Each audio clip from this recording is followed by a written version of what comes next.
Buenos días, hermanos, Dios les bendiga. Estamos a día 5 del mes de junio del año 2024 y continuamos con nuestra lectura bíblica en el libro de Éxodo capítulo 22, versículo 1 en adelante. Leyes sobre la restitución. Cuando alguno hurtare buey u oveja y lo degollare o vendiere, por aquel buey pagará 5 bueyes, y por aquella oveja 4 ovejas. Si el ladrón fuere hallado forzando una casa, y fuere herido y muriere, el que lo hirió no será culpado de su muerte. Pero si fuere de día, el autor de la muerte será reo de homicidio. El ladrón hará completa restitución. Si no tuviere con qué, será vendido por su hurto.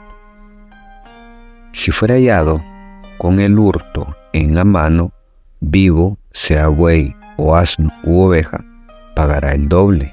Si alguno hiciere pastar en campo o viña y metiere su bestia en campo de otro, de lo mejor de su campo y de lo mejor de su viña pagará.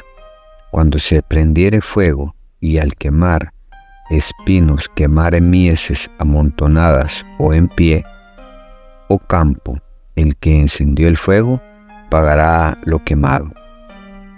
Cuando alguno diere a su prójimo plata o alhajas a guardar y fuere hurtado de la casa de aquel hombre, si el ladrón fuere hallado, pagará el doble.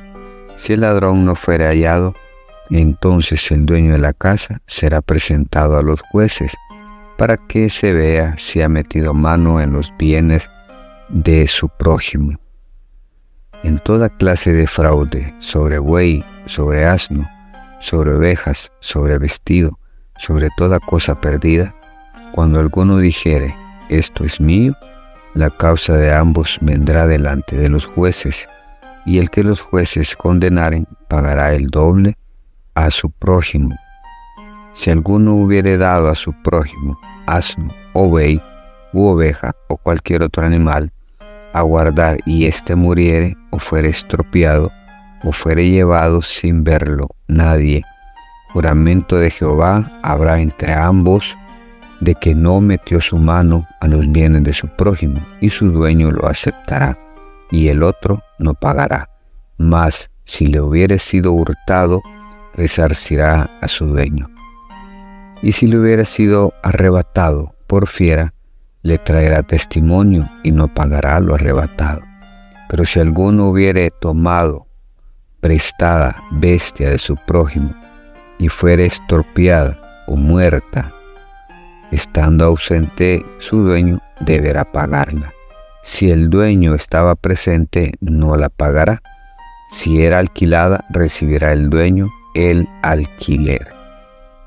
Bueno, hermanos, estamos a mitad del año. Continuamos con nuestra lectura bíblica y vemos cómo Dios sigue dando sus preceptos, sus leyes, sus mandamientos al pueblo de Israel para mantener, como le hemos dicho, una buena convivencia entre ellos. Aquí hay una ley sobre la restitución. Hermanos, hoy en día hay iglesias que quieren practicar esta ley de la restitución, pero la verdad es que es bien difícil, porque lo que aquí se juzga es sobre animales. Si los hurtare, si los matare, o lo que conocemos hoy en día como cuatreros, que los roban y los destazan, entonces esos van a pagar, ¿verdad? Pero hay iglesias hoy en día que quieren aplicar la restitución, y es cosa que es difícil restituir, porque si nos vamos a casos extremos, si alguien le quitó la vida a alguien, ¿cómo puede restituir esa vida? ¿Cómo? No hay manera de cómo restituir una nueva vida. Entonces, como que no va a la aplicación en todo sentido sobre esta ley. Aquí Dios la la pone, la dicta, porque en aquel entonces lo que abundaba entre ellos era el ganado, ¿verdad? El de lo que es ganado vacuno y el ganado ovino, que son las ovejas, y el burro por efectos de carga. Mas no había otro tipo de animales que estaban ellos, que hubieran bastantes como para que alguien quisiera robar, ¿verdad?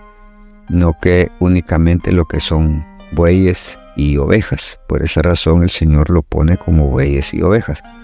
Así que, hermanos, es una manera de cómo Dios trata de poner el orden en su pueblo, de cómo lleven, llamémosle así, la fiesta en paz, de que tengan una convivencia en paz. De antemano se pone, pues, el que robe ya sabe lo que le toca, ¿verdad? El que pues perdiere las cosas del otro que le ha dado a guardar, también ahí está escrito cómo se va a proceder. Y son cosas, hermano, parecen sencillas, pero tienen un significado. El significado principal es que hay un mandamiento que dice: no robarás, ¿verdad? No codiciarás, ¿verdad? Entonces tiene que aprender a aplicarse. Estas leyes vienen en unidad con esos 10 mandamientos que son los, llamémosle así, los principales sobre el cual se rige todas las leyes que Dios promulga posteriormente. Hermanos, Dios es bueno, sigue siendo bueno, nos ha bendecido hasta el día de hoy y seguimos. No nos detengamos en nuestra adoración, en nuestro servicio a nuestro Señor Jesucristo. Bendiciones, hermanos. Esto ha sido un cafecito para el alma.